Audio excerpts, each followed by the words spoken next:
Today I fucked up. I made the entire earth think I had a heart attack. Welp, so I scared an entire into a code mode for a stupid reason. I'll preface this by one thing about my medical history. I have torn the muscles between my ribs in a work-related accident a few years back. They are very scarred but do not hinder me in any way in normal life. Scarred muscles are not as good with blood flow as non-harmed muscles are. I've been having these chest pains while working night shifts. Nothing serious, just a bit of discomfort.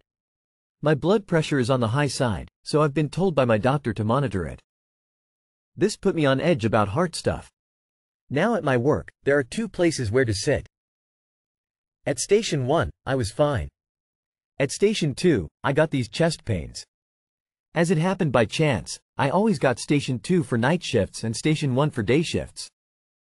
The same doctor who warned me about my blood pressure also said that I probably should stop working nights. Then I took that one night shift after a worker before me had adjusted the chair to an extreme backwards tilt. I was fine for a few hours. Then I got these really bad chest pains on the left side of my body. My left arm went all numb, cold and hurty. The pain got worse and worse and I could just barely use the keyboard with my left hand.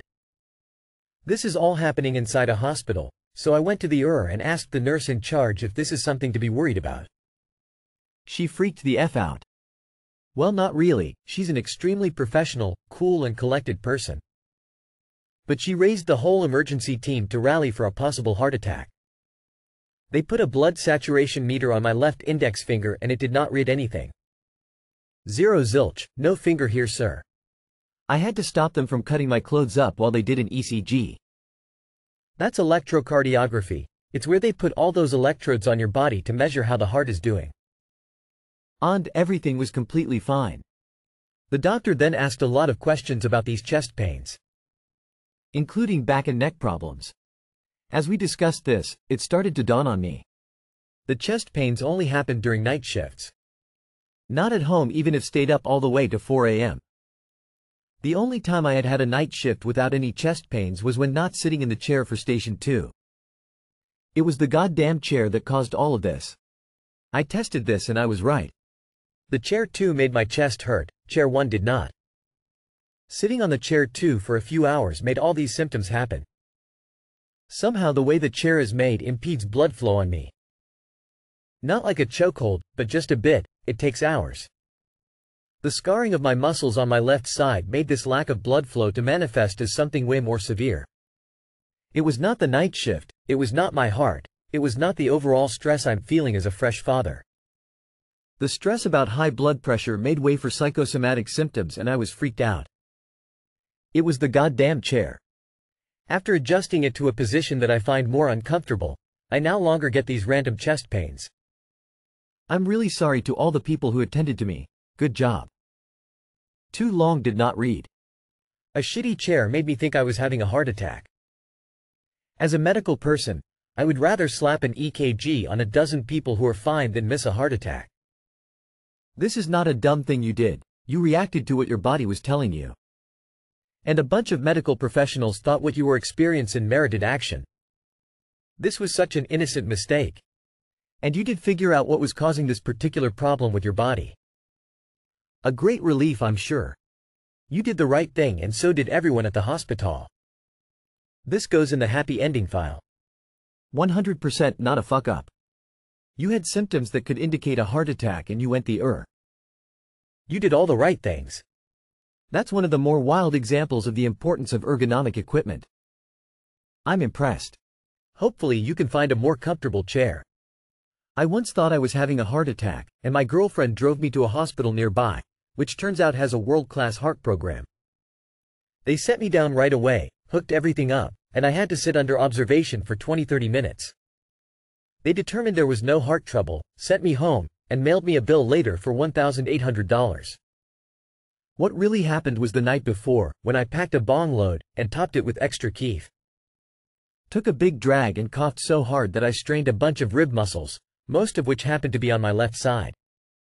Better safe than sorry. You did the right thing by getting checked. This isn't a fuck up. This is exactly what you should do in a situation like this.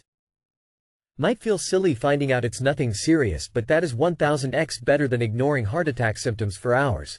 Finally going to urgent care for an ECG, making a joke to the doctor about how this is the part where he tells you it's just anxiety, and instead of laughing politely at your stupid joke, he very seriously informs you that you need to go to the ER. Not that I'm speaking from experience or anything. Seriously, you did good by getting checked out. I'm glad it was something as simple as a chair. Best possible outcome. Today I fucked up by thinking cars are soundproof. Cars aren't soundproof. So I began my singing journey a month or two ago. I was ecstatic when I finally unlocked my head voice a week ago, and I've been experimenting with it since. I can't do it at my home because the walls aren't soundproof and my family is asleep at night. So every now and then I'd go to the underground shared garage and do vocal exercises in my car. Sometimes I'd experiment with high-note songs too, and today was no different. Did a couple of sirens, sang 2 songs and then called it a good day of practice and went upstairs.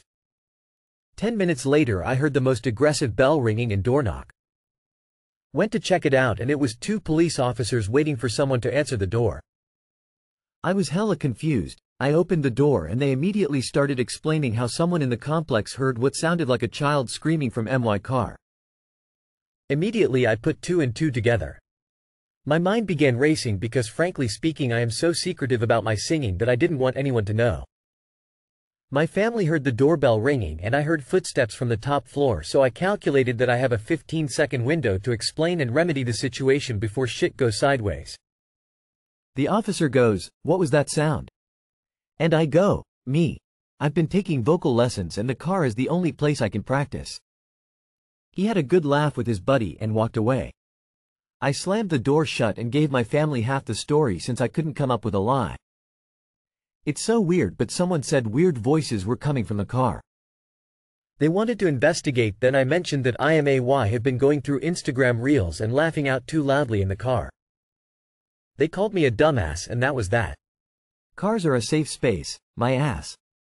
Maybe I should just save up for a trip to space so I can sing in peace. Too long did not read. Almost got a criminal charge for singing too loudly. If you want to sing in your car, do it while driving. The random people around you either can't or won't do anything to stop the screams.